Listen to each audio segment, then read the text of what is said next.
Good afternoon. Today we're here to announce that Richard Fox pleaded guilty to the indictment that was handed down by an Erie County grand jury back in February of this year. It's important to note that Richard Fox was not offered a reduced plea. He pleaded guilty before County Court Judge Sue Maxwell Barnes, as charged in the indictment, to 2 counts of murder in the second degree for the murders of Cassandra Watson and Marquita Mull. These 2 women went missing from Buffalo, New York, 18 years apart, but they were found together. Their remains were found together in 2021. Cassandra Watson disappeared from the streets of Buffalo in 2003 or 2004 when she was about 40 years old, and Marquita Mull was about 50 years old when she went missing in the Broadway neighborhood of the city of Buffalo in July of 2021.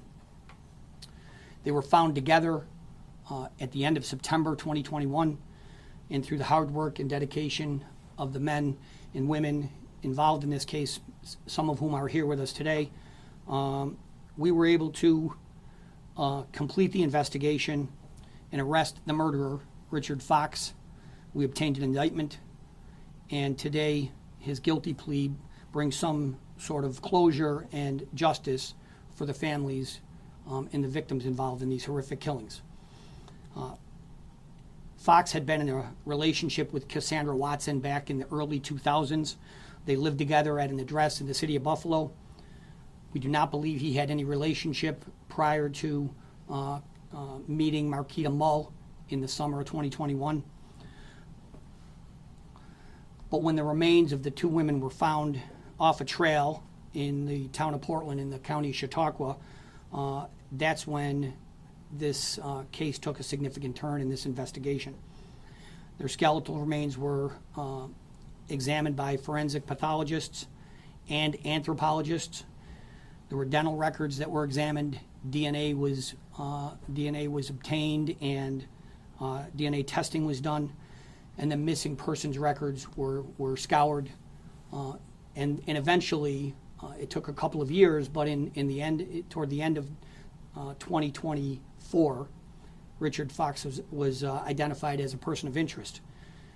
And then on January 7th, 2025, he was located in the city of Niagara Falls by the Niagara Falls Police Department, and he was brought back to the city of Buffalo and the Buffalo Police Department. He was arrested that evening on January 7th, 2025, and he was charged with the murder initially of Marquita Mull. For approximately another month, the investigation continued, and as I indicated, the grand jury returned an indictment about a month later in February 2025. So now Richard Fox, age 62, has pleaded guilty to these 2 murders, and we are confident that he is going to spend the rest of his life in state prison. Sentencing is scheduled before Judge Sue Maxwell Barnes, who he pleaded guilty in front of. It's scheduled for November 20th at 9:30 in the morning, and it's also important to note that he's waived his right to appeal this conviction. He pleaded guilty, and we're going to proceed forward with sentencing. Because this case involved the relentless determination initially of the Chautauqua County Sheriff's Department and the collaboration of so many of our law enforcement partners, including the Buffalo Police Department, some of whom are here with us today, and of course members from my office, I think it's important to recognize them and point them out. It's also significant in this case we had some private sector entities involved, a private lab, as well as Mercyhurst University in Erie, Pennsylvania. And I want to just recognize some of the people here that are with me today that deserve a great deal of the credit for bringing this investigation to a conclusion, to today's conclusion, which is the Mr. Fox accepting responsibility for these 2 horrific murders. To my left immediately is Homicide Bureau Chief Gene Partridge, who was involved in this case in the investigation from the very beginning. Major Crimes Bureau Chief Ashley Morgan, and our victim witness advocate, Kim Rapp. Kim handles the victims and the family members, walks them through the investigation and the prosecution of these cases, and has a very, very challenging job. In addition to that, the Chautauqua County Sheriff, James Quattrone, was involved right from the very beginning.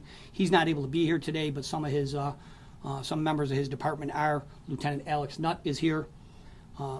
Investigator Jake Staley, and Sergeant Luke Johnson are all present from the Chautauqua County Sheriff's Department.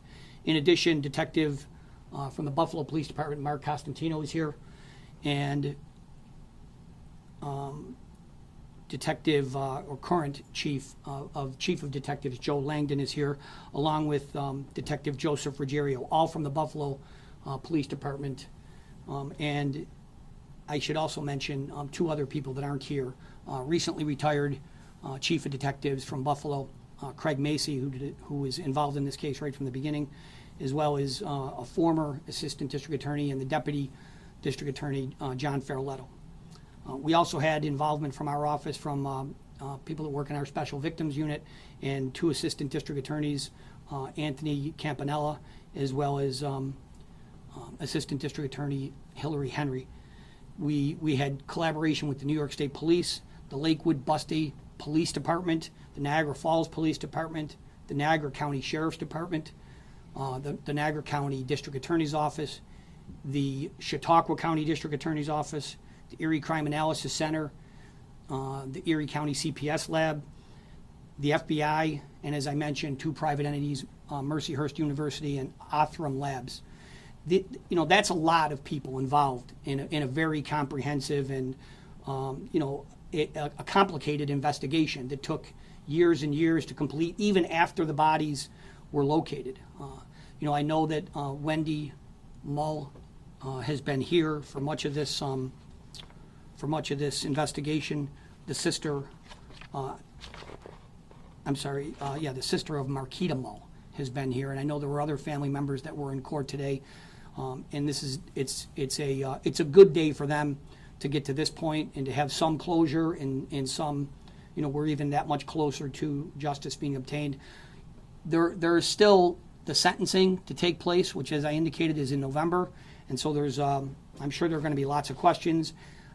Some of those I will not be able to answer until after sentencing, just in case something goes awry between now and sentencing. I have to, continue to be careful about the information that we share with the public. But this is a good day. It's a good day for the families. It's a good day for the victims, and it is in large part the result of the men and women up here with me today, as well as all the other departments and people that I mentioned. So I'm here to answer any questions. Before I do so, I'm going to turn it over to my partners in law enforcement. If they have anything that they want to add, I'm happy to do so. I just want to say, as DA Kane said, this is a total team effort. Without the collaboration of everybody involved, this never would have happened. We appreciate working with the Chautauqua County Sheriff's Office, the DA's office, Erie County Crime Analysis Center, and the private entities. So without the total team effort, this would have never happened today. So we're very appreciative and look forward to working with everybody in the future. How satisfying is it for you to close a case that's been hanging there so long and the family's, has no resolution for so long? Oh, it's very satisfying, not just for me, but especially for these guys that have worked it for 4+ years, and even Chautauqua County even longer. So it's just a complete satisfaction, I would say, and it gives closure to the family. Hopefully they can rest a little bit easier today. So we're, as a team, totally satisfied with the plea. For anyone, can you talk about the difficulty of a case like this that spans over decades and counties and multiple agencies? So the first hurdle obviously is finding the bodies, and once the bodies were located, that's really what turned this investigation. Because before that, everybody suspects that maybe they were killed, but when you find the bodies, then you could begin the testing, like I mentioned. The testing that was done at Mercyhurst, the DNA testing that went from there, the examination of dental records, trying to figure out, through the anthropology testing, trying to figure out the age, some of the other demographic information of the victims that helped us identify when someone fitting that demographic might have gone missing in the area, and that narrowed it down.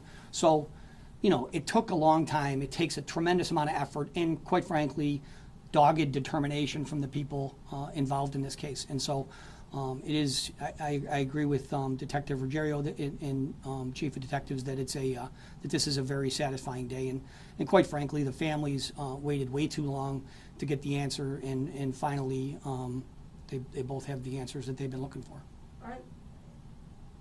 Is there more investigation going into possibly other victims of Mr. Fox?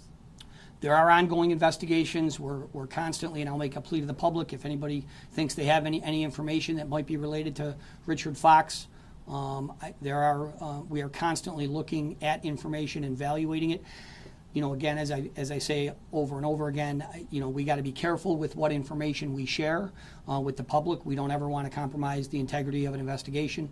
But if the public anybody out in the public has any information with respect to Richard Fox, they can contact our office, they can contact the Buffalo Police Department, or of course they can contact the Chautauqua County Sheriff's Department. How many other possible open cases is he considered like a person of interest?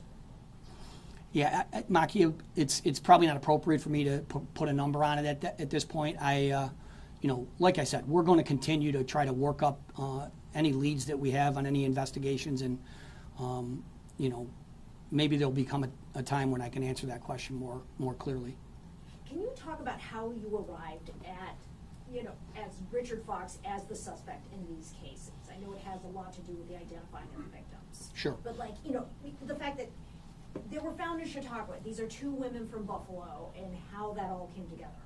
Well, I think what happened was once we identified Cassandra Watson's remains, he had a relationship with her. We identified them as living together in the early 2000s. I don't know if I've already mentioned that, but it took some time to identify her, and once we did, you of course look at the people that she was with back around the time when she went missing, and they were in a relationship and actually lived together. So I think that's really what was critical in this case. And how did you find him? I know he was found in Niagara Falls. How did that happen? Does anybody want to answer that without divulging too much information?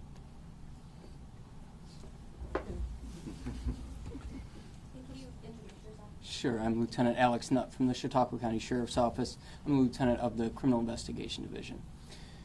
Throughout our investigation with Buffalo Police Department, we just, as a matter of working leads, once Richard Fox was introduced as a person of interest in the case, we began doing some research as to where he might be, and just were able to obtain some leads to indicate he might be living in Niagara Falls. In January,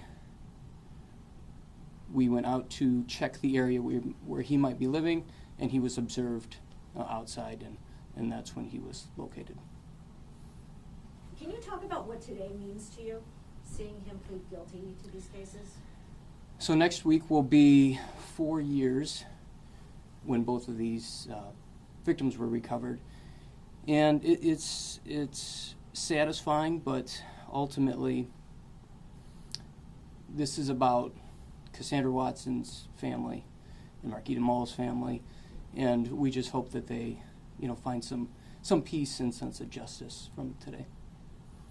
Can you talk about, you had these two sets of remains found on this trail almost, 4 years ago, right? And you couldn't say at that point that they were connected, but can you talk about finally connecting the dots there?